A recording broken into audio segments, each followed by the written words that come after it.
sinabi ng ating community health worker, may mga pagkakataon sa loob ang ating mga mamamayan, ang ating mga community health worker, para itulong ang karapatan sa kalusugan.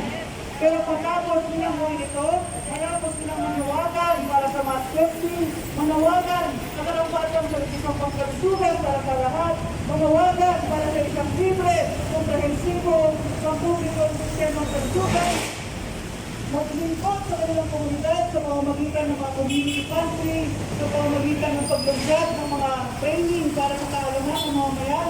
Ano ang napapala ng ating community health workers sa mga mamamayan? Sila pa ay nare-arrestan, sila pa ay sinisisi nilang pasaway, sila ay sinusuway dahil hindi silang marunong sunod sa disiplina na tinutulak sa pandemya. Pero kapag sa gitna ng isang krisis ng kalusugan, ano ba talaga ang mas mahalaga? Kung sino ang kalusugan o ang tinutulak na disiplina kuno na ang dami ng inabot na lumabag sa ilang karapatang pagtao dahil sinupil ang kanilang pinaglalaban, sinupil ang kanilang